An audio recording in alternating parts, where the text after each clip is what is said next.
How's it going, adventurers? Welcome to the next episode on Way Back Wednesday on Sterling on Cinemas. That's Cinemas with an S. And today I'll be giving you my review on the second film in the Star Wars anthology series, Solo, a Star Wars story. But before we take off, if you were new to this video, don't forget to like, share, subscribe, and leave a comment on the section below and click that bell so you can fly with us on every adventure we are on. And most importantly, watch to the very end and fly with us to the very end, to the very last adventure. And the same thing goes if you're on Instagram. If you have any credits over there, well, credits or not, you can at least follow me if you happen to stumble upon this page, like how you stumbled upon a planet. And you can leave a comment on the section below if you have anything good or bad to say. I know there's going to be a lot of trollers out there for Solo because Solo is the underdog of the Star Wars films. And leave a comment and share on your story with your friends and family. And yeah, you know, the good stuff. Let's get right into it. Young Han Solo finds adventure when he joins forces with a gang of galactic smugglers and a 190-year-old Wookie named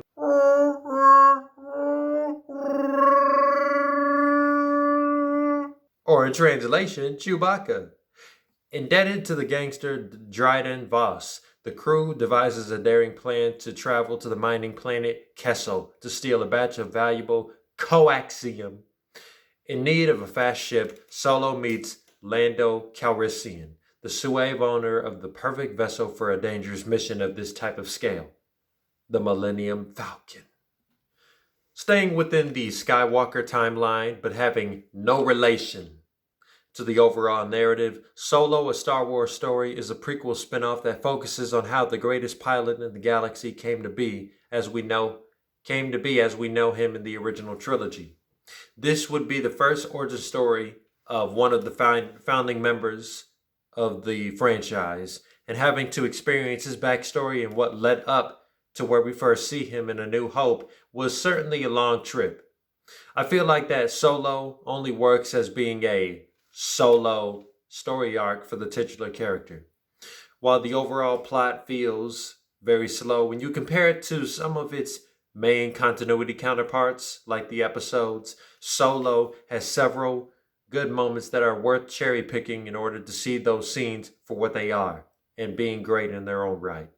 But on the surface, it tackles too much on its plate with its ambitions. This is me. It tackles too many things on its plate with the ambitions and the goals that it is trying to reach, from trying to buy a ship to go free throughout the galaxy to trying to obtain some coaxium for a high extremist. Now, not to say that some of these goals get met in the film, like some of these missions get accomplished, but the film never feels like the movie has a true trajectory that is trying to get straight towards, that's trying to go towards, because it feels like it's all over the place. While some of these goals are reached and it helps the characters out in their journeys, it makes it seem as if the story is getting swayed in different directions because each of the missions are unrelated to each other. When it was announced 6 years ago that Han Solo was getting a spin-off film that was being developed but taking place before the original trilogy, you would have thought that Disney and Lucasfilm were out of their mind to try to come up with somebody to replace Harrison Ford in that role. But luckily, they chose wisely.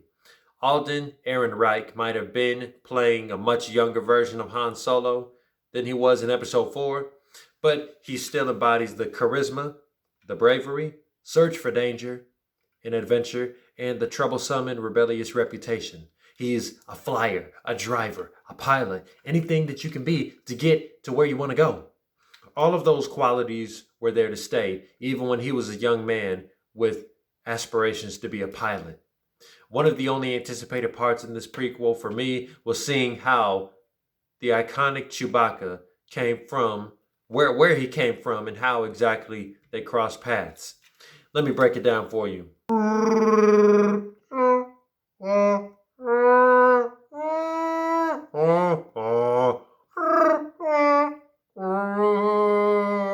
But anyway, the rest of the supporting players' role were decent to almost come close to being memorable, but some of them either did not last long or became a traitor.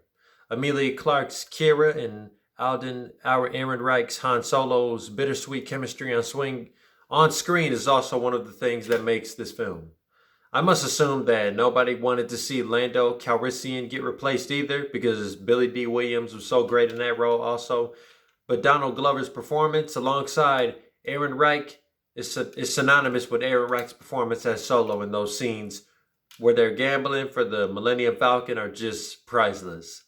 I think that Dryden Vos's role, played by the Vision himself, Paul Bettany, in the film could have been better than just being somebody that they take orders from and being a high supremacist with a bunch of scars on his face. Rotten Tomatoes gives Solo a 69% score. 69% of all Rotten Tomatoes critics recommend Solo. Solo, a Star Wars story, being a spin-off doesn't stop it from feeling like a Star Wars film. That's great.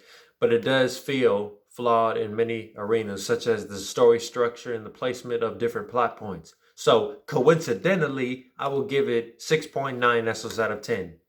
But that is my review on Solo. You can let me know what y'all think in the comments below, and I'll see you guys next week with my next sleuth of videos. Bye.